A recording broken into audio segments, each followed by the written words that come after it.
What's good, y'all? It's your boy Sean P. the Blunt Guy. Hey! And today we answer the age-old question, the age-old debate: Shanks versus Mihawk. Man, it's one I talked about plenty of times. I know that already. I've talked about it plenty of times, but today we're going to talk about it again. Because content creator Radman, I'm not sure if I ever reacted to any of his stuff before, but he says this: the ending of the biggest One Piece debate. This is Shanks versus Mihawk. Now, before we get into the video, make sure you guys hit that like button. Also, subscribe, hit that bell for notifications. Also, make sure you follow me on Twitch so you can catch me live and you can engage with me in real time. Follow me on Instagram, Twitter, and Facebook if you want to get at me directly. And even Discord is probably even going to be the best place to get at me directly. And if you want to send me videos to react to, like the video we're reacting to today, or you want to be part of a future discussion stream, make sure you guys, follow the Discord. But yeah, anyway, so today, the age-old question: Shanks versus One Piece. And this video is from Radman. Somebody sent this to me in the Discord, right? This was submitted to me in the Discord. Content creator Radman. The title of this video is Shanks versus Mihawk, ending the biggest One Piece debate. Now, y'all know how I feel about it. Like, if y'all have been following me enough, y'all know how I feel about this debate. I've since we really learned about the whole rivalry between Shanks and Mihawk, I've always said that I believe that they are pretty damn near equal, right? Even now, a lot of people say, well, Shanks is superior now. I would say they're like neck and neck, right? Based on portrayal, I would probably give it to Shanks. Just based on portrayal, based on how Oda hypes Shanks up to all Kingdom Come, I would give the edge to Shanks. But there's also a lot of evidence showing that maybe Mihawk is the superior one, right? There is evidence there. It's been mentioned a few times, in the story that Mihawk is indeed by far the top swordsman in the series.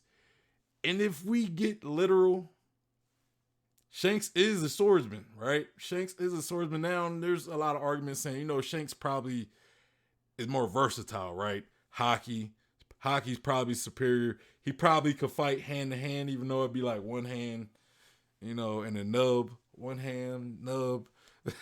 So I don't know how that goes, but he could use his feet too. He could kick. He could do all that kicking and stuff as well. But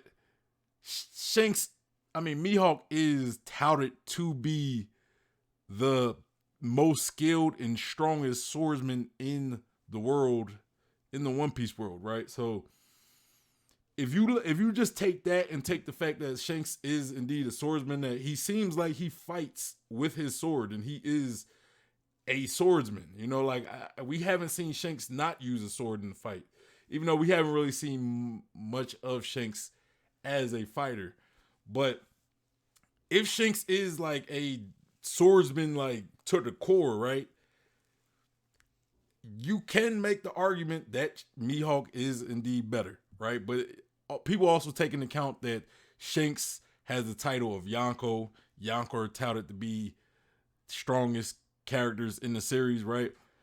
I tend to argue that because I think Yonko is more of a title that, yes, you have to be at a certain strength level to be considered, right? But at least in the old generation, this generation, we got Buggy. So I don't even think power matters anymore when it comes to being a Yonko. But either way, I don't think that's something that I would count against Mihawk.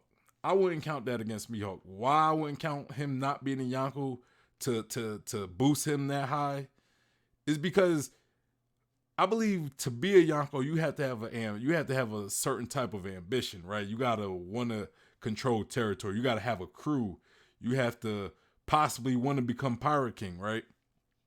Mihawk, I feel as though Mihawk doesn't like the responsibility of controlling territory and running the crew. He doesn't have a crew, right? I don't think he has an ambition to be anything more than what he already is. To me, Mihawk he's the world's greatest swordsman, and that's all that matters to him is holding that title, right? So I'm not knocking him not being a Yonko to him not being on par with Yonko, right? So that's kind of my opinion, but let's get into the video. I don't want to, this is a bit of a lengthy video, so I don't want to waste too much time.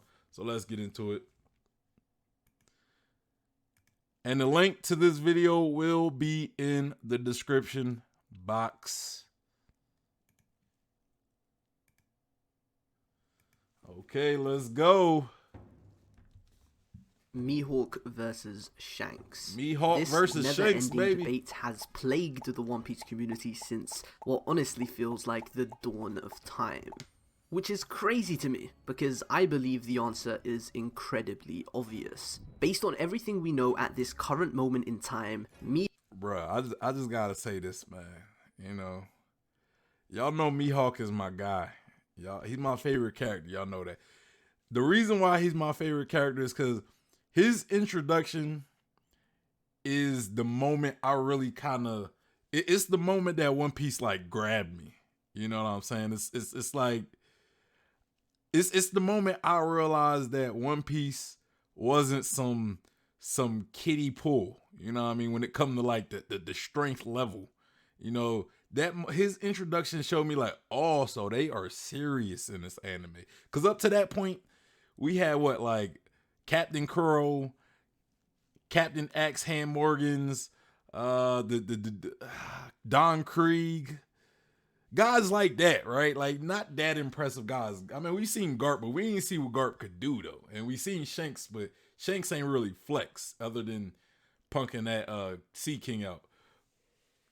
Mihawk was like, I'm gonna show you guys, you know, and it wasn't even it was probably it was like an effortlessly light feat from Mihawk, but it still showed me that this anime was serious. Mihawk is stronger. The world's strongest swordsman is stronger than every other swordsman in the entire manga. It really should be that simple, but despite that, the majority of One Piece fans believe Shanks is stronger. As you can tell from the link, I think that's mostly because people like Shanks more. You know what I'm saying? Like, it's like people have this thing when they like a character, it's like they boost that character, right? Like, it's like he has to be the strongest, like especially if he's boosted to be one of the strongest. Like, you know, it's the hype, and it's not just the fans, because Oda has kind of been portraying Shanks to be just this ridiculous badass. Even at times making Mihawk look like a lesser, like making Mihawk look lesser than what he is. You know, like when Shanks showed up the Marineford and Mihawk bounced. A lot of people took that as Mihawk punking out. I didn't take that as that. I just took it as him like refusing to fight a one-armed man. But hey, that's just me. That's just me though. Length of this video, there are countless talking points I'll be going through and countless counterpoints I will be attempting to debunk in order to substantiate Mihawk's claim as the... I want to say I like this guy. I like this guy. I like him. I like him. You know, he already started this and I already like him. We already cool.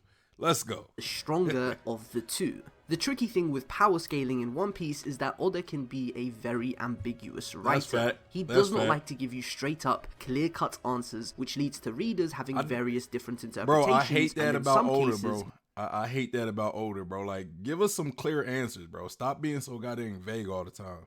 You know, because he does something and it makes you believe something, and then he'll do something else that contradicts what he established before. And it's like, bro, like a lot of people don't like how Shanks easily did kid like that.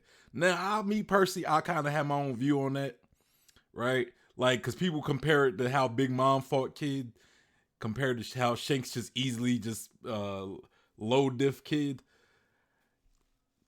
I have my own thoughts on that. I don't really want to get into, but it just kind of shows Oda how he keeps things so vague and ambiguous. These opposing interpretations hold similar weight to one another, like the never-ending power scaling debate between the Yonko and the Admirals. But this, my friends, is not one of those tricky cases. In my many years of being a One Piece fan and actively engaging with the community, I have yet to see a single strong argument for Shanks being stronger. Hopefully by uploading this video, I do get to see that. I oblige anybody who disagrees with me on any point to leave your arguments in the comment section down below. I agree or with if you this make man, videos, a video response would be Yo, every argument I see of Shanks being stronger, to me is like it'd be the weakest arguments, bro. Like it's always just something that's not. Like, I don't know, bro. Like, and again, I don't want to say Shanks is weaker or Mihawk is definitively stronger. You know, because I even give the edge to Shanks just off of how Oda portrays him. But at the same time, there's no actual evidence that tells me that Shanks is stronger than Mihawk. You know what I'm saying? There's no concrete evidence that shows me that Shanks is undisputedly stronger than me. If anything, there's more evidence to show me that Mihawk is the stronger one. Even better, something I be can mad at me possibly if you want to on a stream, or even have a be proper debate with you about. Despite how toxic this argument can be, it is very interesting to see how people come to these different conclusions. A couple of years back, I made a video on this exact topic, but I have grown tremendously as a content creator since then, and more importantly, there has been a ton of developments in the manga itself and in third-party material that has created new arguments on both sides of this debate. So, here I am. It's quite rare to see a YouTuber in support of Mihawk being stronger, so I've decided to take this up myself. This video will be an extensive breakdown of Mihawk versus Shanks, with absolutely everything. Radman, you got my support, bro. You got my support, Radman. You got my support. I am with you. I've been with you for the longest. So yeah, I'm glad somebody's saying it though. I'm glad somebody's standing 10 toes and they saying it. Considered. A major misconception within the One Piece community is that the Yonko are the 4 strongest pirates in the world of One Piece. This was pretty much considered a fact by a subsection of the community until quite recently. And Mihawk technically isn't a pirate. I don't think he ever really considers himself a pirate. You know, he's a criminal, yeah, you know. So similar to pirate, at one point he was hunting Marines, right? Like he was hunting, yeah, he was hunting down Marines, and I guess he cut he cut somebody's arm off or something like that. I don't remember. A lot of people say it was Zephyr, right? So even though Zephyr said it was a devil fruit user, so that kind of contradicts, right? But yeah, he's not technically. I don't know if he's classified as a pirate. So I mean,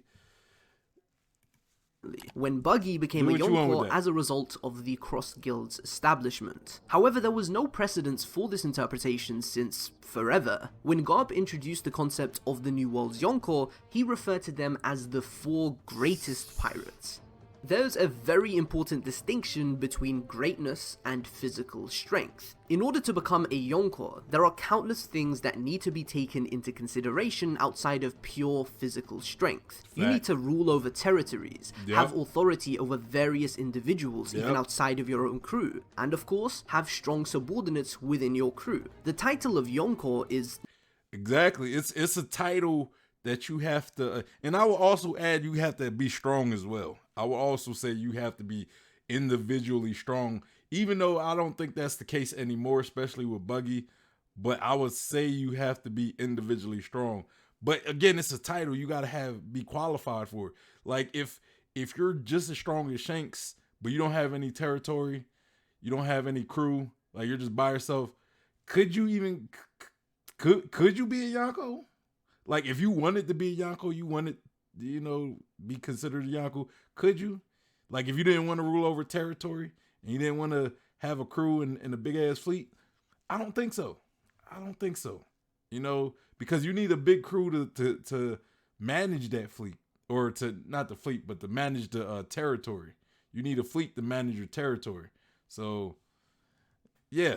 Not a title of strength, it's a title of political power in the pirate world. If Fact. you're a newer One Piece fan, you'd be surprised to hear just how common this talking point was before 1053 was released. In fact, it still exists, with people simply calling Buggy an exception to the rule. Sure, there is a layer of comedy with this decision, but Oda's intention by making Buggy a Yonko is to demonstrate what really matters in the seas of the New World. Being immensely powerful can only take you so far. Buggy is the figurehead of the Cross Guild. He's the chairman of Buggy's delivery service, which is a pirate dispatch organization that capitalized on the void that Doflamingo's imprisonment left on the underworld. He is an incredibly powerful individual in the New World, despite being relatively weak in terms of physical strength. In order to become an emperor, you need connections, you need to rule over land, and you need widespread influence. The Yonko are pretty much kings in the world of piracy, and this is perfectly explained through Blackbeard's journey. After pulling up to Marineford, killing Whitebeard, flexing two of the strongest devil fruit abilities in the world, and terrorizing the entire battlefield, Blackbeard was still not considered a Yonko. It was only until the Payback War, a year later, between his own crew and the remnants of the Whitebeard pirates, that Blackbeard became a Yonko. And what was the determining factor in this decision? The fact that the Blackbeard pirates began to occupy all of Whitebeard's territory, turning it into their own. Gaining political influence and becoming a king of the New World is what made Blackbeard a Yonko, not just becoming physically powerful. Hopefully that debunks the most popular argument I've heard for Shanks being stronger than Mihawk, which is the fact that Shanks is a Yonko and Mihawk isn't. Yeah, that always been a pretty weak argument in my opinion, because like Goldie Roger wasn't a Yonko per se, right? But he was still probably stronger than most Yonko. So it's like a Yonko is just a title that you have to have certain qualifications to have. You know, it doesn't necessarily mean it doesn't mean you're just the strongest pirate in the seas, right?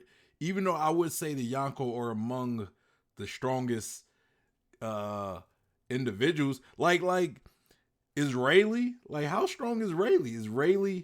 Could Rayleigh beat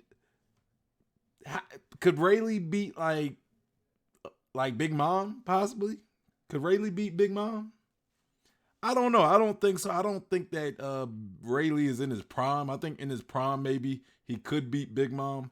But I don't think like current Rayleigh. I think he might be too old.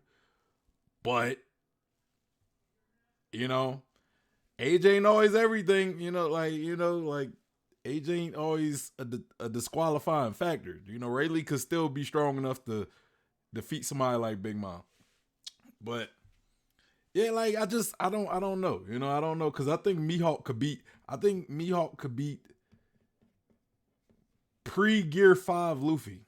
Like when Luffy was like, after Luffy went to Whole Cake Island, and then Big News Morgan gave Luffy the title Yonko, I would say at that point Mihawk could beat Luffy. He could even beat him now, honestly, if we being serious. If we being serious, he might still be able to beat him. You know, if Mihawk has a ridiculous Conqueror's Haki, he could probably still contend with Gear 5th Luffy. Possibly. I don't know. You know, I'm just saying. But Gear 5th Luffy is broken. Gear 5th Luffy is broken, but let's continue. If we can even call that an argument. The most ironic aspect of this talking point is that Mihawk's title has nothing to do with political power and everything to do with sheer physical strength. Exactly. And he's also one of the biggest reasons Buggy is now considered an emperor. By working alongside him, he single-handedly provided Buggy's organization ridiculous amounts of physical power, which was the determining factor in Buggy's case. Blackbeard and Buggy's journeys are opposites. Blackbeard only had power, and Buggy had everything but power. Before Mihawk, the world's strongest swordsman, joined him. Sekai Saikyo no Kenshi, literally the #1 swordsman in the entire world. No ifs, ands, or buts, and that brings me on to my next point. For a plethora of reasons, a lot of One Piece fans are convinced Shanks isn't a quote-unquote real swordsman who falls under the umbrella of Mihawk's title. I don't know, man. Shanks has been using the sword a lot. Last chapter showed the man he didn't come off with like some hockey punch or nothing. Man, straight sword attack and ended kid. I don't know, man. Shanks be looking real swordsmanish. Just saying, he be looking real swordsmanish.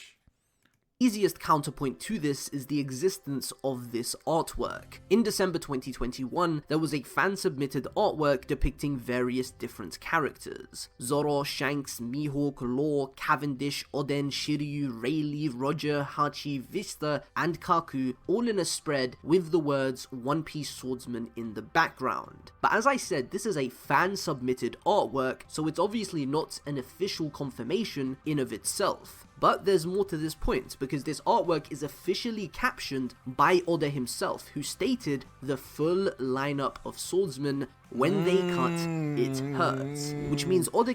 I've never seen this. I don't think I've ever seen this artwork. And then I never seen that Oda actually confirmed it. Bruh, I don't remember ever seeing this artwork, bro. Why didn't y'all... Hey, why y'all ain't share this with me? Why y'all ain't share this with me? I wish I knew about this. You know what I'm saying?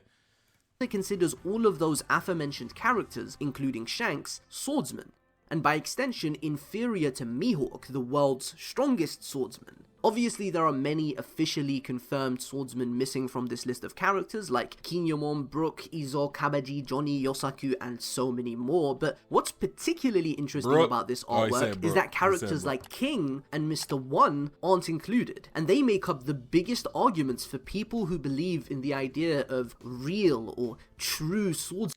I mean, Mr. One technically is, though, when you think about it. I mean, the man is literally a sword. He's literally a swords man, you know what I'm saying? Like, when you think about it, he fights with his body, which is a sword, right? And that's his sole way of fighting, with his body, which is he's a living sword. So, you know, if a swordsman is somebody who you classify as somebody who fights in the way of a sword, right? Like, they fight solely with swords, right? Is Mr. One not included in that? Like, his body is literally a sword and he fights with his sword. I don't know. I don't know. I mean, it's a very unique case. So I guess if you don't consider him a swordsman, I wouldn't argue against it. But I mean, the man is literally a sword. He's a walking sword. Swordsman in One Piece. And that begs the question, if someone like King, who uses a sword, is not considered a swordsman by Oda, then what actually makes you a swordsman in One Piece? After much consideration and taking into account every single character who uses a sword, I firmly believe the best way to define a swordsman in One Piece is as an individual whose fighting style revolves around the use of a sword, which essentially means every character who is at their best as a fighter when using a sword is considered a sword. Yeah, would that not include Mr. One? You know, he is literally a sword, and his whole fighting style revolves around him using himself a sword. You know, I mean, I know I'm like, this ain't as important, but it's just a little confusing in my opinion, you know. With no exceptions. And this is where things get complicated, because One Piece's overall power system is split into various branches. You have Devil Fruit users, there is Haki to consider, and then you have people with special abilities like King, who is a Lunarian. And thus, a lot of One Piece fans have come up with terms like pure swordsman, or real swordsman, or true swordsman to distinguish. You know, King of Lightning, bro. He got bro. King of Lightning has to do so much stretching to make Shanks the strongest.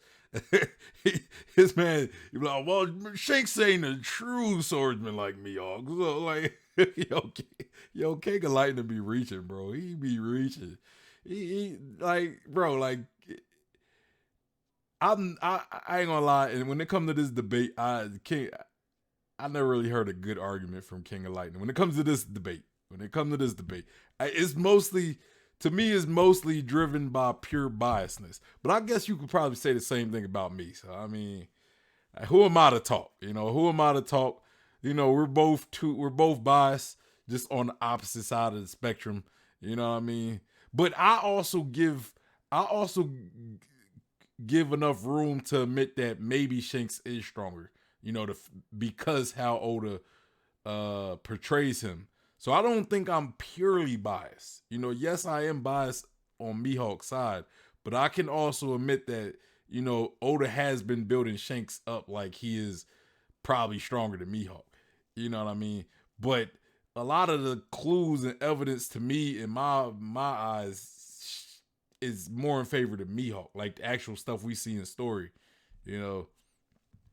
Between characters like Zoro or Mihawk and Law or Kaku, the former being people who solely rely on their haki, physical strength, and have expert skill with the blade, and the latter being people who use a combination of sword skill and devil fruit abilities. But there is no real precedence for these kinds of terms. Where has Oda ever used the terms true swordsman or pure swordsman? Where has Oda ever made a distinction between people like Law and Zoro? These are fan-made fallacies that honestly only exist to discredit Mihawk's title. Let me ask you guys a question. Exactly, bro. Yo, Radman, I'm with you, bro. I am with you. Like people, it's just funny to see all these videos just trying to reach to find ways to keep Shanks at the top. And that's all I see, people reaching to put Shanks at that top instead of just admitting like, maybe Mihawk is the stronger one. Maybe. Just saying. You know, like I had somebody sit here and argue with me like, why would Mihawk be stronger than Shanks when Shanks is like, Oda wouldn't make Luffy's role model, or he wouldn't make Zoro's endgame opponent, being Mihawk, stronger than Luffy's role model. I'm like, bro, that I'm kind of paraphrasing, so I'm probably kind of just, you know, doing the person who said it a disservice. But I was like, bro, that doesn't make any sense. That doesn't make any sense. You know, just because Shanks is Luffy's role model, that doesn't, what does that have to do with anything? You know what I'm saying? What does that have to do with anything? As powerful as he is with his sword, without it, do you guys think Law can fight at his best without his blade? I hope you all think he can't, because there's absolutely nothing to suggest he can. He depends on his blade to use his severing techniques, almost using it like a scalpel, and he uses it to parry his opponent's attacks. In chapter 662, he lectured Tashigi about the way of a swordsman. Why on earth would Oda write this if he didn't consider Law a swordsman? Yeah, I kind of think like Law is definitely like I think he channels I think he could use his devil fruit abilities without his sword, but he's used them in tandem for so long that if you take the sword away, he might not be as effective with his devil fruit abilities like he is with his sword. But I would still believe that he could use his devil fruit ability very well without his sword. It's just maybe his sword, like, I don't want to say amplify, but maybe it focuses his abilities to where, you know, he could focus his attacks, you know.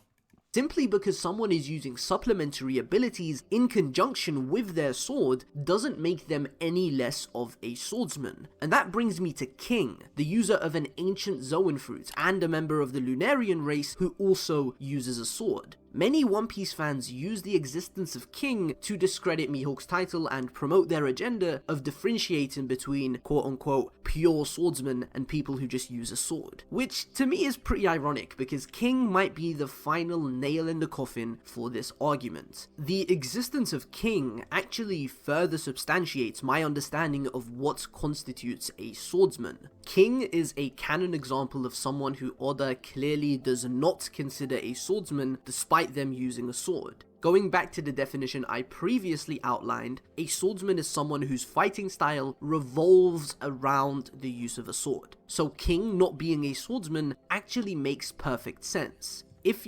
Yeah, we've actually seen King do attacks that didn't involve his sword. So, you know, like King just uses his sword as a tool, right? It's just a tool.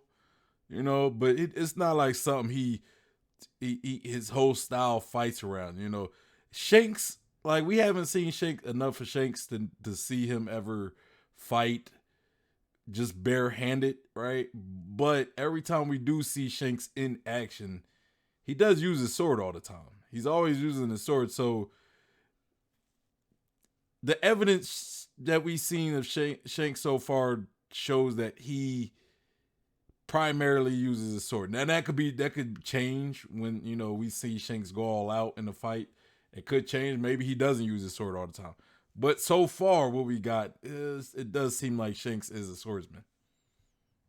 Take away King's sword, he isn't really disadvantaged. He has a very wild fighting style. He has no proper form or technique. He simply does anything he needs to do to land hits on his opponent, from hand-to-hand combat, his Pteranodon transformation, and his Lunarian abilities to emit fire. He attacks with his wings, with his beak, with his legs, and sometimes with his sword. But funnily enough, he uses his sword far less than any of his other weapons. King's sword is just one of many things he has in his arsenal. He doesn't believe you need a specific school or style to fight. He's a killer machine, as Zoro called him. None of the characters in the artwork of swordsmen are like this. They all depend on their sword as the bread and butter of their fighting style. They are all at their strongest when they're using their sword. And that's also why Mr. One is omitted from that artwork. He's a similar case to King. Daz Bones is a martial artist who is proficient in hand-to-hand combat, but his Devil Fruit ability allows him to turn any part of his body into a blade. Does that make him a swordsman? No, because his fighting style doesn't revolve around the use of a sword. He doesn't use a sword at all. I don't know, man. King is, or Mr. One's an interesting case, though. Like, yeah, he doesn't use a sword, but he uses his body, and his body is technically a sword. You know what I'm saying?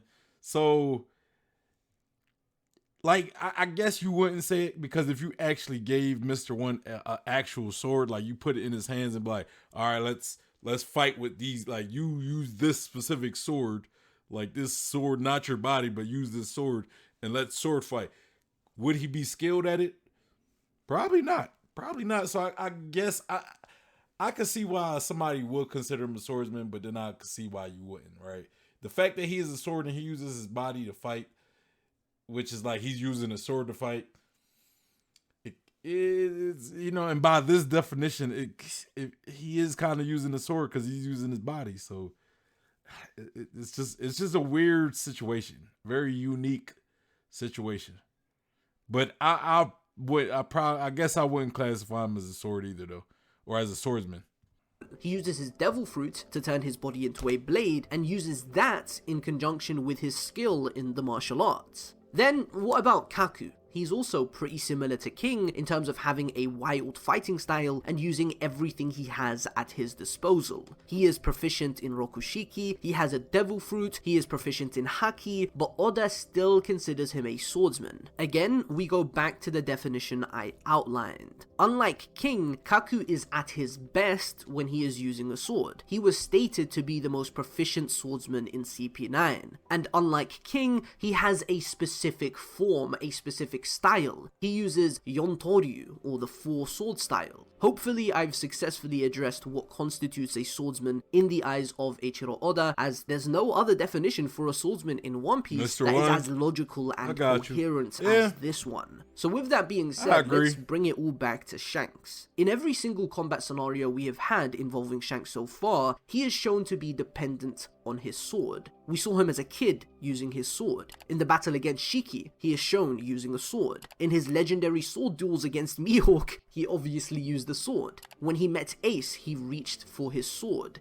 He clashed against Whitebeard with his sword. He blocked Akainu with his sword. He challenged everybody in Marineford by brandishing his sword. Even in his confrontation with Green Bull, where his Conqueror's Haki was the primary factor, he is shown with his hand on his sword preparing for battle. With regard to the definition of a swordsman being at his best. And then, and this video might I add you, this video came out before chapter 1000 and what's it, the one where Shanks defeats Kid. That I'm having blanks right. 78, 79, 1078, 179. The him beating Kid, right? So, and what did he use? Off rip, he goes to the sword, you know? He didn't like hit him with like some hockey wave or something. Sword. Just saying. Just saying. Best when using a sword, there is no reason to assume that Shanks is not a swordsman as of right now.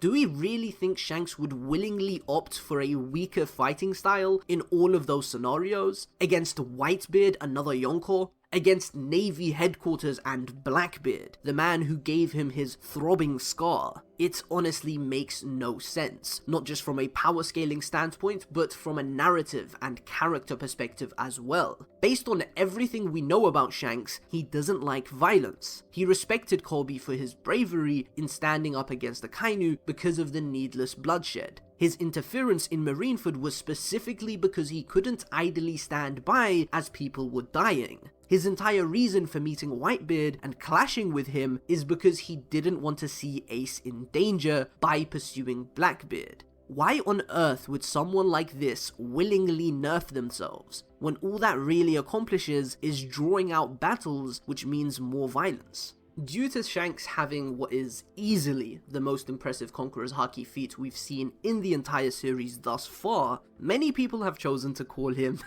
a Haki Man. Not only is this a hilarious leap in logic to shamelessly promote a groundless and borderline delusional agenda, bro, Shanks fans are among the most delusional fans in anime, I will say that. And I like Shanks, but sorry, but y'all, a lot of y'all fans are. I'm just calling it how I see it, cause y'all was hyping this man to be certain stuff when we didn't even get no.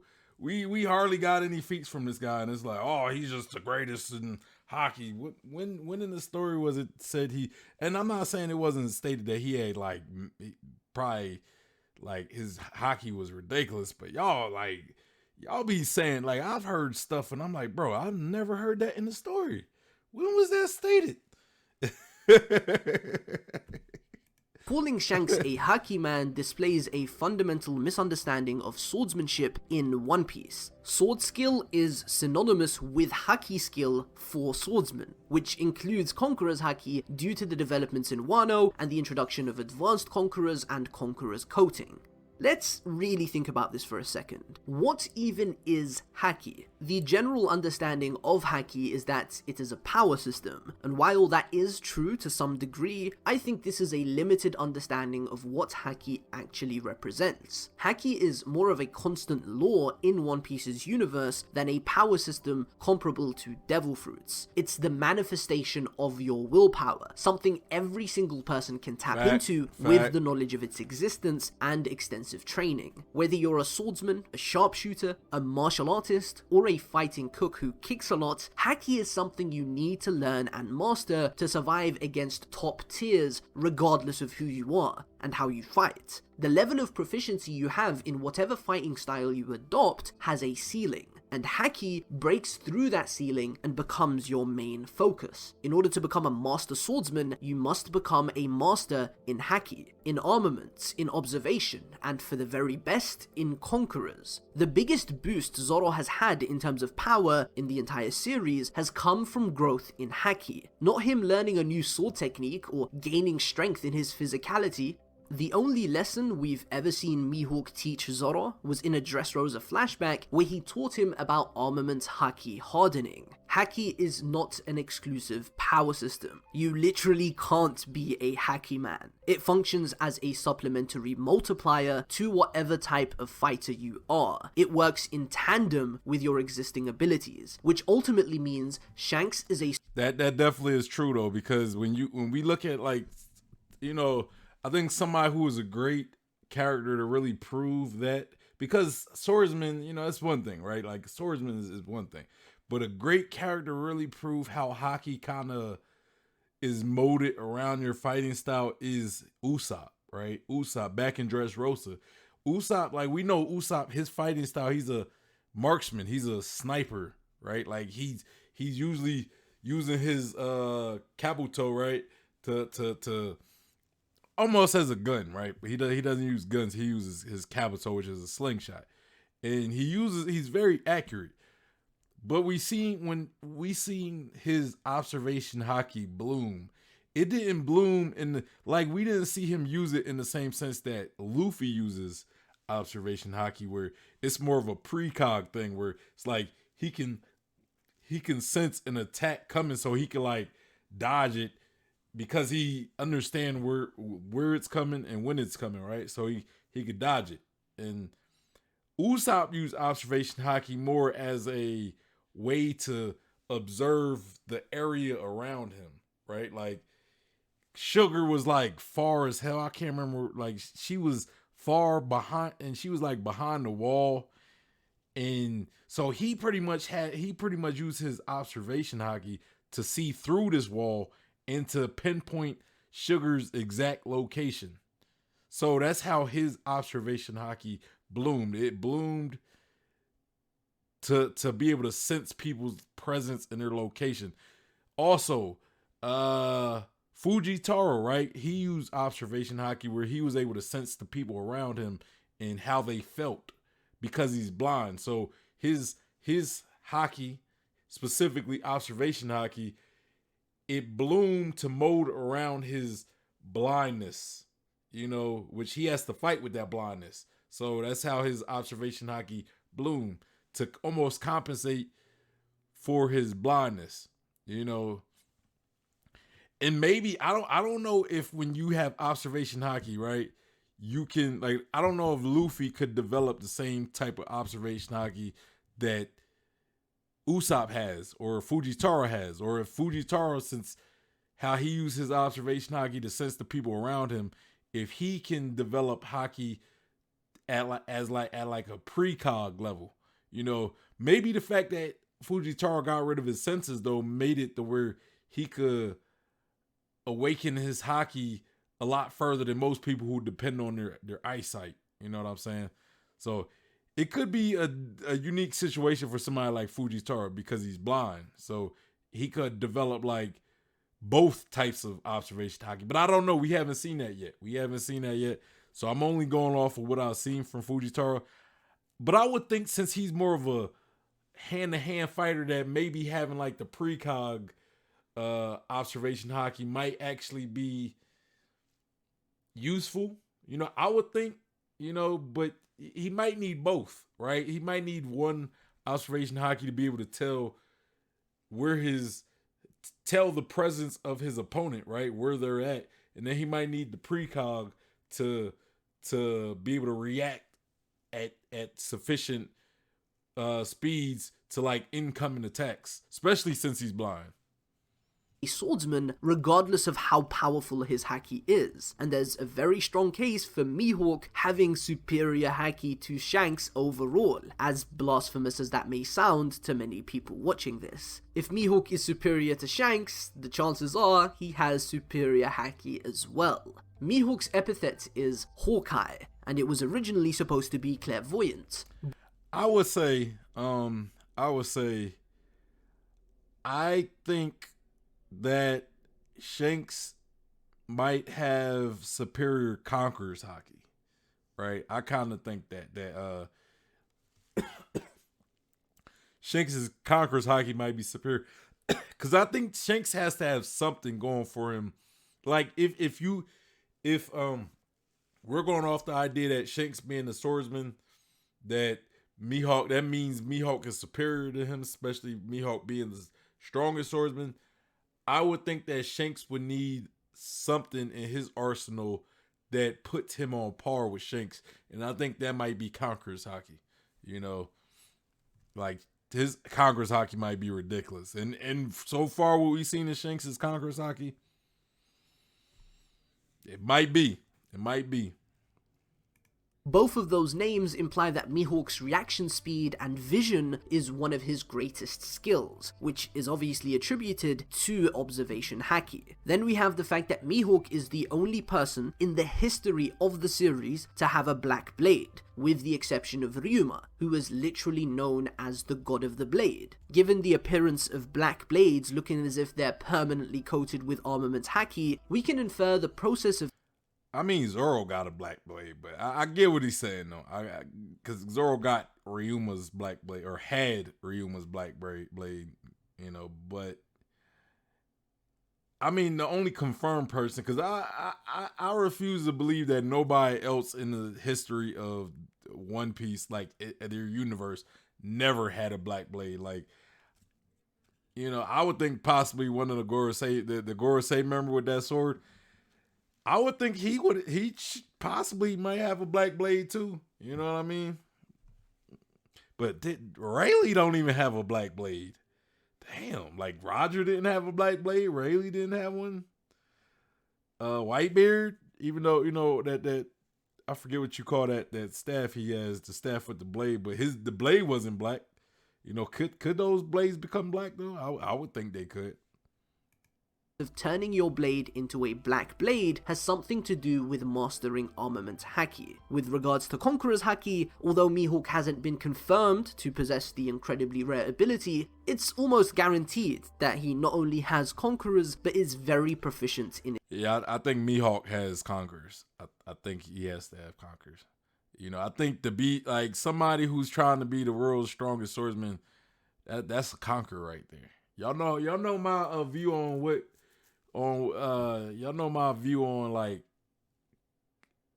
what type of person is capable of getting Conqueror's haki. And for anybody who don't know my view, I believe in order to have a Conqueror's haki, you have to have a conquering type disposition. Like your disposition have to be like of a conqueror, right? Like Luffy is like, look, I'm gonna be Pirate King. And you could tell Luffy, you could be like, bro, I'm gonna be Pirate King. And then Luffy be like, nah. You could literally be stronger than Luffy. Tell him that you're gonna be the Pirate King, and he still says, that's impossible because I'm gonna be Pirate King. Like, Luffy doesn't have a doubtful bone in his body that he won't be Pirate King. That is a conqueror's disposition, right? So, who else? Zoro. Zoro has a conqueror's disposition. He's like, look, I'm going to be the world's strongest swordsman. You know what I mean? I would never lose another fight again until I beat Mihawk. You know what I mean? Like, that's what he said after losing to Mihawk, right? So that is a conqueror's disposition, right? So Mihawk, he successfully became the world's strongest swordsman. So at one point, I would say he was like Zoro, where he was just trying to be the world's strongest swordsman. And he had to have a disposition to say, look, I'm gonna be the world's strongest swordsman. And he successfully did it. So, you know, I think he does have it, but it's not confirmed. So, you know, I can't say he does without a shadow of a doubt. In its usage, it would make no sense for Zoro's end goal, the strongest swordsman in the world, to not have an ability that Zoro himself has, the ability that proves the most important in battles against top tiers. Conqueror's haki is explained as an ability reserved for those with the qualities of a king. It's the ability to exert your own willpower over others. Mihawk has... Bro, I don't ever recall like reading that panel. Bro, like in that kind of that, he said this is the power to overwhelm the color of the Supreme King. Most people who've made a name for themselves in the world possess this power. Though you can control the color of the Supreme King, you can't train it to be stronger directly. It's the embodiment of the spirit of the user. The only way to make it stronger is for the user to grow stronger. The ability to exert your own willpower over others. Mihawk has literally the perfect profile for a conqueror, someone with the qualities of a king. Yeah. He conquered the world of swordsmen. There's also the fact Zoro had knowledge of the existence of Conqueror's haki in Fishman Island. How would he know of its existence if he had never seen it in action? With regards to how good Mihawk is with Conquerors, we honestly can't say for now, and I want to avoid getting into any headcanon within this video. At the very least though, he's as good as Zoro is right. I like that he did that. I like that he did that, because Shanks fans would have went straight to headcanon to prove their point. I'm sorry. Hey, when it comes to the Shanks and Mihawk debate, bro, I'm all team Mihawk, and I'm gonna get at you Shanks fans and It's like Civil War. It's like Marvel Civil War, right? The Team Tony or Team Captain America, Team Iron Man. I'm Team Captain America. Yes, I don't believe Captain America was wrong for what he did and not telling Iron Man that the Winter Soldier killed his parents. And I don't have a problem the fact that Captain America decided to defend his friend, his road dog, his brother from the beginning. I'm with that. I'm all for loyalty, bro. I'm all for loyalty to your family. And that was his brother. That was Captain America's brother. I know this has nothing to do with One Piece, but I just gotta say, Team Cap, baby. Team Captain America. Let's go. Right now, which says quite a lot considering Zoro can use advanced conquerors. To summarize, there is simply no viable argument that Shanks is not considered a swordsman by Oda at this current moment in time. Why on earth would Oda make Shanks, the rival who Mihawk had legendary duels with, anything but a swordsman? In order to understand the rivalry between Shanks and Mihawk and how that has evolved over the years, we have to closely assess Mihawk's character. Everything about him in the story implies that he is lonely at the top, suffering from success. Dracul Mihawk is heavily inspired by the vampire Count Dracula of the famous gothic horror novel. I haven't personally read Dracula, so forgive me for my limited knowledge, but with a bit of research, I noticed a bunch of similarities between Mihawk and Dracula. There's obviously Mihawk's name, Dracul. Dracula was the strongest vampire. Mihawk is the strongest swordsman. Both Dracula and Mihawk are very pale individuals and they live in big, dark, misty castles. And lastly, the most interesting similarity is the fact that the core themes of the novel Dracula are isolation and loneliness. These two ideas are absolutely crucial to the character of Mihawk. Through his Vivre card, we have received some pretty important information about Mihawk. It stated that he was famous ever since before the Great Age of Piracy even began. So, at the time of Roger's execution, he had already made a name for himself on a global scale. He trained relentlessly for many years, challenging more and more powerful foes, until he had no more worthy challengers. He looks forward to the day a swordmaster will emerge to surpass even his rival, Shanks, meaning he is waiting for the day somebody stronger than Shanks can challenge him and entertain him.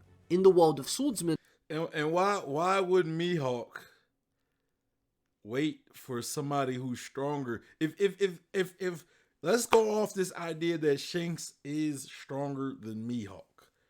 Why would Mihawk want to fight? Why would he want to fight somebody who's stronger than somebody who is stronger than him? Right? It's like you're looking for a fight that you're going to lose because he's stronger than the guy you're weaker than. Just, it doesn't make much sense. Mihawk stands at the top, alone and isolated. He is confident enough in his own ability to be able to tell Zoro that he will await for him at the top of the world. This is a promise to Zoro, an oath. Hell, even the title of the chapter is Oath. Mihawk is certain that nobody can interfere with this promise, even though he lacks allies, which is something he himself has referred to as the most terrifying power in the seas. He has no allies, he has no comrades, he is but one man. Yet he still has unwavering confidence in his own power. Mihawk doesn't view a one-armed Shanks as a worthy challenger. Shanks was the only person who could satisfy him back in the day, and he sacrificed his arm, and in turn, his rivalry. Said, I don't challenge one-armed has-beens. Only Mihawk controls Shanks. The guy y'all love. The guy y'all love. The one that y'all want to boost to all heavens. Only Mihawk could clown him. So I don't challenge one-armed has-beens. with Bars. Mihawk. Every single powerful individual we know of has a rival of sorts. Roger had Whitebeard and Garp. The Yonko have each other. The Admirals have each other. But Mihawk, he lost his only rival 12 years ago. Now he's just alone, waiting for the green-haired kid to get strong enough to challenge him. And I think it's fair to say the loss of his rivalry with Shanks is what turned him into the bitter and lonely individual who we met in chapter 50. His unbelievable strength and success in the world of swordsmen turned Mihawk into a very self-centered and arrogant individual. This is emphasized in various points of the story, from the way he spoke to Zoro and referred to him as a frog in a well, to his quotes in Marineford where he tells some of the Whitebeard pirates that he doesn't remember the faces of every insect he crushes. He views himself as superior to everybody, including Shanks. He told him he doesn't fight one-armed has-beens. So here's a question to everybody watching. Is Mihawk just an absolute idiot? Is he just a fraud? Is he just stupid? Is Zoro's end goal like devoid of any logic or reason? Why the hell wouldn't he take Shanks seriously if the entire concept for his character is this lonely, strong dude that is suffering from success and has no contemporaries that can challenge him? It just doesn't make any sense.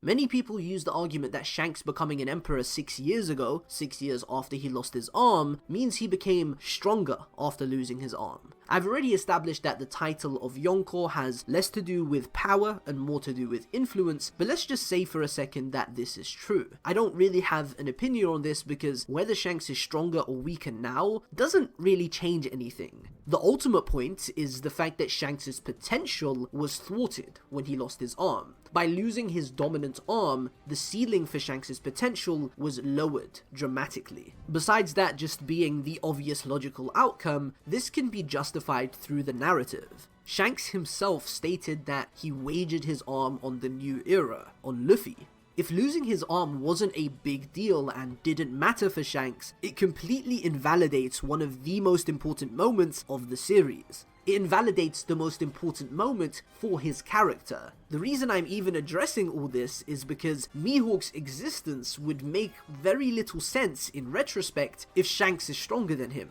His title of the world's strongest swordsman is also completely invalidated. Yeah, a title true. that exists. That is true. That is a good point. That is a great point. Like, it would invalidate Mihawk's character. Yeah, I agree with that. Within One Piece, mainly because it's the dream of arguably the second most prominent character in the story, completely ignoring power scaling and portrayal for a second. The biggest reason Shanks being stronger than Mihawk makes no sense is because it destroys Zoro's goal. Imagine Oda just turned around and said, all the skepticism surrounding the All Blue was correct all along, and Sanji has been believing in a fallacy. The All Blue doesn't exist. It's literally the same thing. Yeah, I would definitely say the All Blue does exist. I think it does, but it doesn't exist.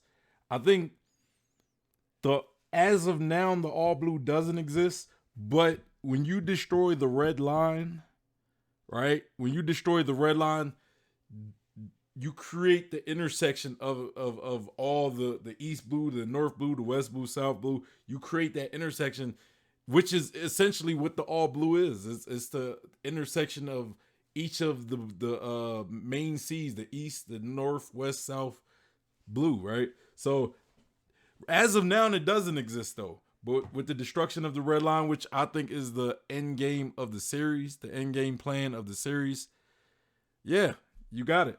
Mihawk is a character who was created for the sole purpose of being Zoro's final obstacle in the pursuit of his dream. Their battle is all but confirmed. It's definitely going to happen, and Zoro is definitely going to win. But if Shanks is somehow stronger than Mihawk, Zoro's title is made hollow. It's turned into a joke, a lie, something with no substance. And I think we can all agree that Oda is not that terrible of a writer. Yeah, nobody ever talks about that. Like, if Shanks is true, because Shanks is a swordsman. Like, I think you could argue Shanks being a swordsman, right? To this point, you know. And given, you know, now some people probably still going to argue and not believe that Shanks is indeed a swordsman.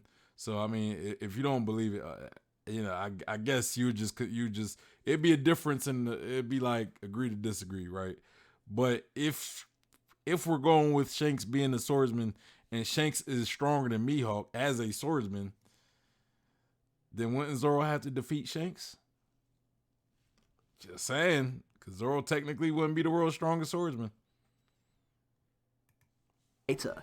The final part of this video is dedicated to analysing Mihawk's performance in Marineford. There is a lot going on here that is used to slander and discredit Mihawk, such as his quick clash with Vista, or the fact he was blocked by Jozu. So, let's take it chronologically, right from the very beginning. At the start of the Marineford War, Mihawk sends a flying slash at Whitebeard, which is intercepted by Jozu.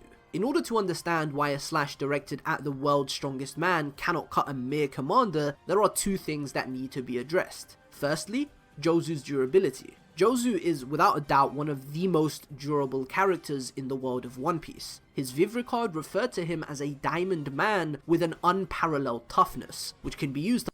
Diamond is like the toughest substance, like the toughest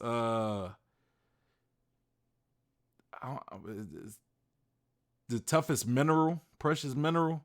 You know, like you can't really. I don't know if you can even destroy a diamond. You know, like it takes a lot to like do any damage to a diamond. You know what I mean? So, I mean, bro, like this man's a diamond. You know, and I believe Mihawk could cut diamond. I personally believe it. I believe he could, but I think if he's going to try to cut diamond, he would probably have to put a little more oomph in his slash. You know, like the slash that he sent to Whitebeard probably didn't have enough oomph to cut through diamond per se, right? It's like if I do a strike that's meant to cut like flesh, but then like like a metal rod goes into my like intercepts my slice, and it intercepts it and I don't cut through the metal rod, but the strength in my slash was meant to cut through human flesh, which is less tougher than like metal. You know, that doesn't necessarily mean I can't cut through metal. It's just I wasn't putting enough strength behind the slash to cut through metal. I was only putting enough strength to cut through flesh, you know. But yeah, like, bro, Jozu was diamond though, bro. Like, diamond is like one of the toughest substance in the world, and at least in the real world, right? The real world. So, you know, One Piece world still is pretty tough. You know, it still is pretty tough.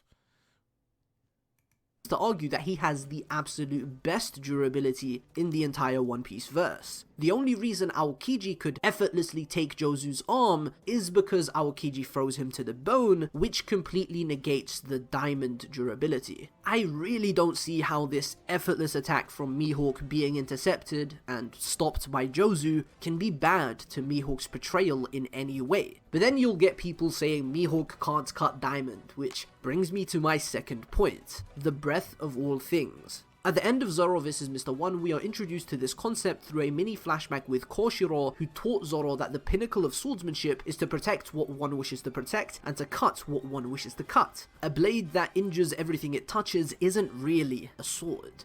There are swordsmen in the world who can cut nothing yet cut everything, and this is perfectly demonstrated in that same scene, where Zoro brushes his blade through some leaves that he doesn't intend to cut, and he doesn't cut them, but then he brushes his blade with the exact same motion through a rock that he did intend to cut, and he did cut it. The durability of a leaf versus the durability of a rock, that's pretty self-explanatory, right? This concept of the breadth of all things is integral when trying to understand why a cut that was intended for Whitebeard couldn't cut someone tremendously inferior to him in Jozu. Mihawk did not intend to cut Jozu, he intended to cut Whitebeard. Had his slash been initially directed at Jozu, and had Mihawk wanted to cut Jozu, I'm sure he could have done it. And that is also taking Jozu's... I agree with that. Definitely agree with that. insane durability into account. Remember this point about the breath of all things because it applies to many moments in the arc. The next instance used to downplay Mihawk is right at the very end of chapter 560, where Mihawk says, "Sorry, Redhead, this power knows no restraint." Now, Fate, how will you deal with this heaven-sent boy? Will his life end here, or will he escape this black blade? This moment makes it seem as if Mihawk is not going to hold back at all, and that he's going to try to kill Luffy with everything he's got. The fact I don't think it was him trying to kill Luffy with everything he's got. I think his goal was to send enough force to actually kill Luffy, but it wasn't like all his force. Like let's say I could kill you with 30% of my overall power, right? Let's say I'm that strong where I could kill you with 30% of my power, right? Or I could fatally injure you with only 30% of my power. If I'm that much stronger than you, I don't need to use 100% of my power to kill you. I could just use 30%. If I want to kill you, I can just use 30% of my power. You know, so it's like I could use enough power to kill you without it being everything I have, and that's kind of what I got from that situation. Because again, Mihawk, the whole time in Marineford, Mihawk hardly really broke a sweat. He hardly broke a sweat. Like he was fighting Vista, and he was pretty calm. He was just kind of looking like, yeah, like real nonchalant about it, right? So same with how he attacked Luffy. It was just a nonchalant, like he was sending nonchalant slashes that were still capable of doing damage to Luffy if they connected. You know, if they connected. The fact that Luffy is not just alive today, but didn't even get touched by Mihawk, makes this scene a favourite for Mihawk downplayers. People cannot see him as one of the strongest characters in the verse because of this moment. One of the strongest characters in the verse at full power should easily be able to kill pre-time skip Luffy with relatively low difficulty, right? The problem with this understanding is that Mihawk definitely wasn't going all out. At a very surface level, it seems as if he is going to go all out because he says, "This power knows no restraint." But what does that really mean? Everybody assumes he's saying that he knows no restraint, but I'm convinced he's actually talking about his sword. He is referencing Yoru and not his own power. We know of swords that have personalities of their own, like Sandai Kitetsu, which Zoro referred to as a problem child, the obvious example actually a good point. I never actually considered that. Like it's the sword's personality. Like it's not necessarily him saying like this power knows no restraint. He's talking about like, bro, this sword doesn't hold back. Like I might hold back, but the sword has a personality of its own, and we've seen swords kind of like what's on the screen with Enma and Zoro. Like Enma has a personality of its own. You know, it's very demanding of armament hockey. You know, like it was absorbing all of Zoro's armament hockey, where Zoro had to like command it, like, look, this is not your power, this is mine. Give it back, right? So I would think Yoru, you know, possibly being cursed, you know, I would think it's cursed since it's a named sword. We learned that cursed swords are pretty much just named swords with personalities, right? With very picky personalities. So I would think Yoru probably has a personality where it's like, look, I only act with intent to kill. You know what I'm saying? I act with intent to kill. Even if my the person wielding me isn't going all out, me personally, I act with, when I send an attack, it has intention behind it. You know what I mean? So that's actually, I actually never even considered that like looking at it that way. Enma. Mihawk apologized to Shanks because his intention here isn't to kill Luffy, but rather to test Luffy's luck. He is holding back as much as he physically can, but considering Luffy is so vastly inferior to him, and considering Yoru has power that knows no restraint, holding back as much of his power as physically possible is still too much for a pre-time skip Luffy. That's why he says, will his life end here, or will he escape this black blade? That's why he references fate. From the way this is phrased, it's heavily implied Mihawk's sword has a will and power of its own, and Mihawk is testing Luffy. One of Mihawk's first lines in the manga is, "I am different from those stupid brutes who go all out when hunting a rabbit," and he goes on to pull out a dagger to fight Zoro, who challenges him. Mihawk is unlike those individuals who are always going all out. He is calm, composed. He's the kind of guy to put in only as much effort as is required. Mihawk is perfectly calculated, and this is a staple of his character that one must fully appreciate in order to understand his performance in Marineford. The next scene is actually in the very next chapter, where Luffy is about to attack Mihawk with a bazooka, but is stopped by a vision, some sort of precognition. Bruh, that moment, bro, that I feel as though we don't talk about that moment enough, man. You know, cause I'm under two thoughts, two separate thoughts. One, you know, based on what Rayleigh said, you know, given the circumstances, high tense situation, and Rayleigh saying how hockey blooms in certain situations, right? Maybe Luffy tapped into future sight observation hockey at that moment because it was just that extreme of a moment. That's one. But I'm also under the impression, you know, if you look at the panel, like how Mihawk looks right before Luffy gets that vision. It almost seems as if Mihawk was activating hockey or like observation hockey possibly.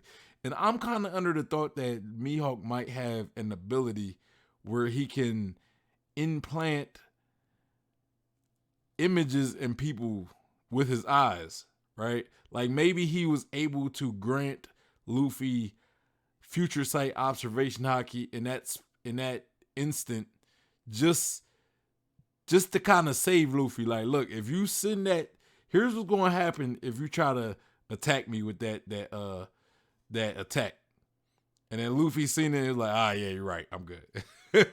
So I'm kind of thinking that could have been Mihawk's doing when it come to Luffy seeing what happened to his arms if he attacks.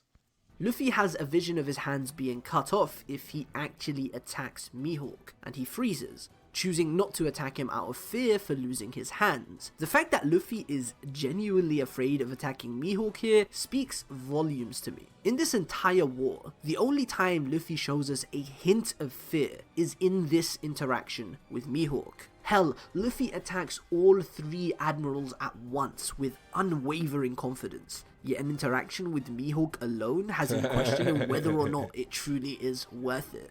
We've seen Luffy face off against some of the most powerful individuals in the One Piece verse, but this is the only moment. The only time, and I've said that so many times.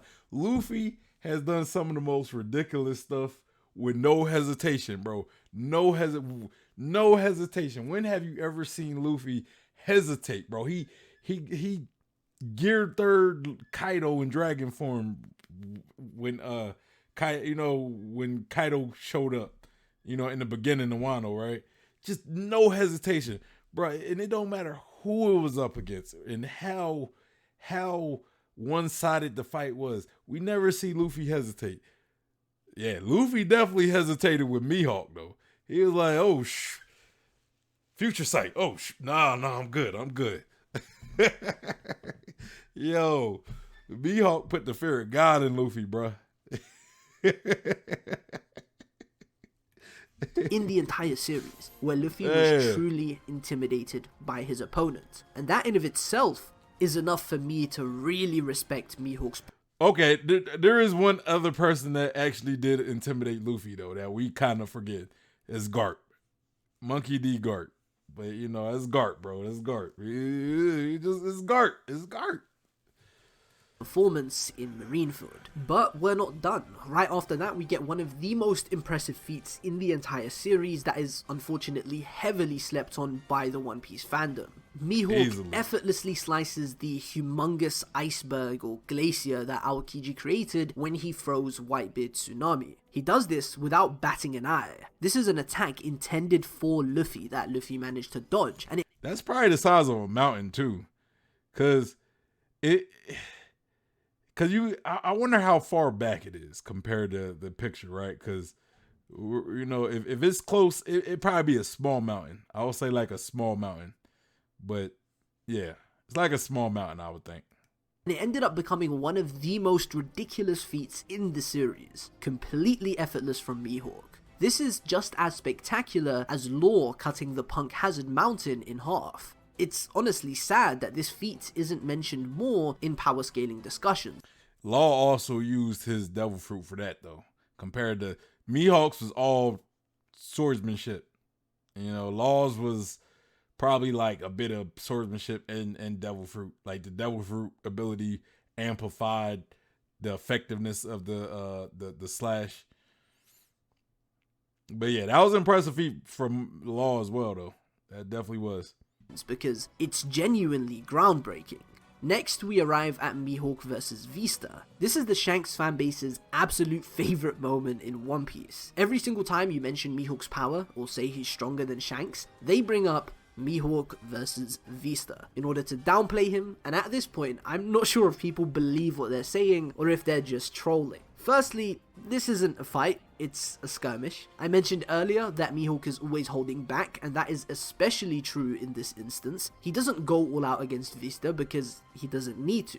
He's literally staring at Luffy the entire time, admiring him, and delivering one of the greatest quotes of the series. Bear in mind, this is a commander of the Whitebeard Pirates. Of course, Yonko level combatants are far superior to commanders, but it's still noteworthy that Mihawk is able to effortlessly keep him at bay whilst barely paying attention to him. Following this comes chapter 570, where Mihawk is chasing Luffy and sends an attack towards him, which is intercepted by Daz Bones. On the surface, this is an embarrassing portrayal. How is Mihawk one of the strongest characters in the verse if he can be intercepted by Mr. One? Well, it's simple, and this is actually like a carbon copy of the Jozu situation. Firstly, Mihawk is obviously holding back and just testing Luffy's luck.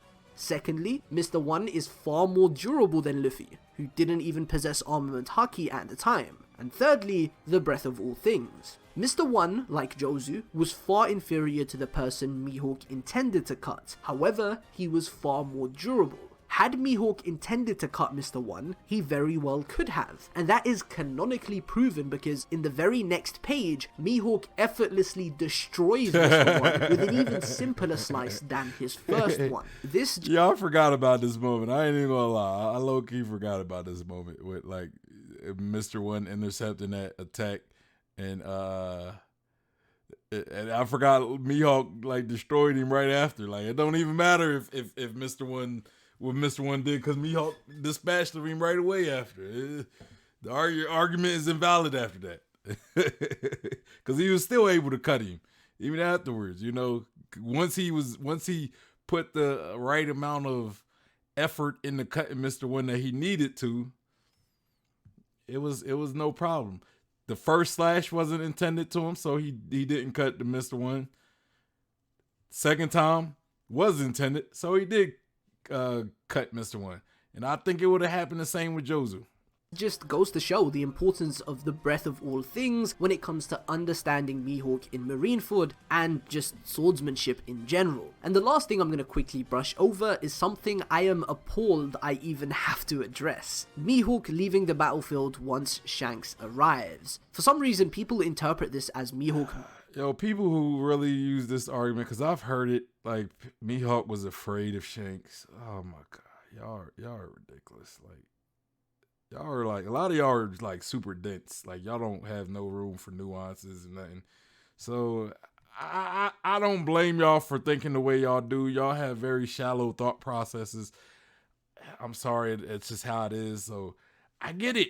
I get why y'all think that. Being afraid of Shanks, which actually might be the dumbest thing I've ever seen from the One Piece Definitely community. dumbest And thing. like I've seen One Piece fans say some pretty stupid shit, but this one, I think, like the argument when it comes to Jozu. Okay, I can give y'all that argument that it does kind of make Mihawk look bad. I get it, and the same one with same thing with Vista. Even though I think those situations could be explained, I get why from a certain perspective, I get why it could be a knock against Mihawk. I do. But this argument right here, the him walking, like leaving after Shanks shows up, to me, that's a bad argument. Because Mihawk, we know Mihawk's not afraid of Shanks, bro. Mihawk literally went to an island with Shanks and his crew by himself to pretty much talk to Shanks. He wasn't scared. There was no fear in this man. The man's not afraid of Shanks, bro. He literally just doesn't want to fight the man. It's not worth his time. I think it takes the cake. Why would Mihawk be afraid of the man whose entire crew he pulled up on alone 500 chapters ago? In what world is Mihawk afraid of Shanks? In fact, he looks down on Shanks because Shanks is crippled and he doesn't see him as somebody worthy enough to challenge him. He literally calls him a one-armed has-been. Mihawk didn't want to fight Shanks out of respect for him as his old rival and potentially even his close friend. We don't know enough about their relationship, but they are friendly, and it's heavily implied that they have some... That's another thing. Exactly, they are friendly. I would say they're friends. I would say Shanks is probably Mihawk's only friend. That's kind of sad, I ain't gonna lie. But that's kind of Shanks, because Mihawk is a loner character, so, you know, Mihawk ain't somebody who go around making friends. But for some reason, his respect for Shanks gives him somewhat of a friendly relationship. You know, like they have somewhat of a friendship at this point. So, yeah, the argument of him looking down on Shanks and not wanting to fight Shanks, but also it's like it's a war. It's like I don't want to fight my friend. You could chalk it up to him just not wanting to fight. You know, him leaving because he doesn't want to fight Shanks. You know, because he's a one-armed has-been, and not just, I was about to say, and you could look at it as Shanks, them two being friends. It's like, why am I going to go to war against you when we're friends? You know what I mean? Some degree of love for each other. The fact I even had to address this is pretty sad, but hey, what are you gonna do? Mihawk has a bounty of 3.59 billion berry. What makes this so astonishing isn't just the massive number, but the fact that the world perceives Buggy as his captain, but he still has a higher bounty than him. A Yonko, his captain Yonko, but Mihawk has a bigger bounty than him. He also has a bigger bounty than Luffy, which means Mihawk is considered a bigger threat than 2 out of 4 of the Yonko. His bounty is just under 500 million less than Shanks's, and he has no crew of his own. You also gotta look at it like this, right? You also gotta look at it like this. His bounty is like just around it, right? It's like 500 million berries less, right? 500 million berries less than Shanks. And you gotta also look at it like this. Mihawk's bounty have been frozen in time, right? It was pretty much frozen. So I don't know if this was his bounty before it was frozen, or if maybe it was lower and then they unfroze it and they just increased it. But if he was active doing whatever Mihawk does and he wasn't working under the world government, who's to say his bounty wouldn't be higher than what it is now? Or it wouldn't be higher than Shanks's at this point. You know what I mean? No real political power, and from what we can tell, no territory outside of Kuraigana Island. The one thing he does admittedly have above Shanks is the fact that he was once known as the Marine Killer, and he is part of an organization which is directly targeting the Marines, which strongly juxtaposes Shanks' more peaceful approach at communicating with the Navy. Overall though, the bulk of Mihawk's bounty is a product of his sheer power and the threats he poses as a combatant. It is stated explicitly that Mihawk's skill as a swordsman surpasses Shanks's, and as previously explained, swordsmanship and haki are synonymous. In fact, I'd go as far to say there is no differentiation between sword skill and just general power as a swordsman within One Piece. If you have superior sword skill, you are the superior swordsman. Never has Oda ever made a distinction between skill and strength in One Piece. Katakuri flaunted his superiority over Luffy by mentioning the difference in their skill. When Zoro was wounded against Killer, he rationalized it as a lack of skill. When Apu knocked out Luffy, Zoro praised the Beast Pirate's skill. The Beast Pirate's meritocracy is determined by skill. But in all of those instances, they're actually just talking about overall strength. Oda uses the term skill and strength synonymously within One Piece. And to finally end this video, let me ask you guys a question. Why would Brand New highlight that Mihawk has superior swordsmanship to Shanks if that wasn't what Shanks was known for as a fighter? Why would he place the emphasis on that? Imagine instead of saying Shanks, Oda said Mihawk's swordsmanship was superior to Blackbeard's. It just doesn't make sense. It's not worth emphasizing. Bro, you know Shanks fans, they need that copium. They gotta try to find ways like, well, you know, Shanks ain't a pure swordsman. So, you know, of course Mihawk could be better skill-wise as a swordsman, but Shanks ain't a pure swordsman. He's just a guy who fights with a sword. Gotta love it. You gotta love it. But hey, bro, you dropping bombs here. Emphasizing or even mentioning if Shanks is not a swordsman. And there we go. Wow. With that being said, I think I've addressed everything with regards to this topic. Who do you guys think is stronger, Mihawk or Shanks? Let me know in the comment section who and why, especially if you're choosing Shanks, because I am very interested to hear your arguments. Thank you very much for watching, and I hope you enjoyed. Hey man, I really enjoyed doing this video. Shout out to Radman. I'm gonna give him a like. Y'all make sure y'all go like his video and go subscribe. I'm also subscribe, man. He won me over with that. He won me over as a Mihawk fan. He won me over. Now, first, I do want to say this, right? I do still leave room for the possibility, for the likely possibility that Shanks is Shanks is the stronger one. I do leave room for that possibility because I feel as though Oda loves Shanks and he really wants to. He's constantly portraying Shanks. You know, he's always portraying Shanks in the best light as possible. He doesn't do that for Mihawk. So if he likes Shanks more than Mihawk and makes Shanks the stronger one in the story, I get it. You know, I get it. I get it, right? So I'm of the belief that I feel as though Oda is trying to drive this thing to make Shanks the strongest of the two. But my main argument though, like my main thing when it comes to the two, I just feel as though Mihawk, I feel as though like Mihawk, if he's not the stronger one, right? I think it's not by a lot. You know, if Shanks is indeed stronger than Mihawk, I don't believe it's by a lot. I think if they were to fight now, it would be a super, super close fight. You know what I mean?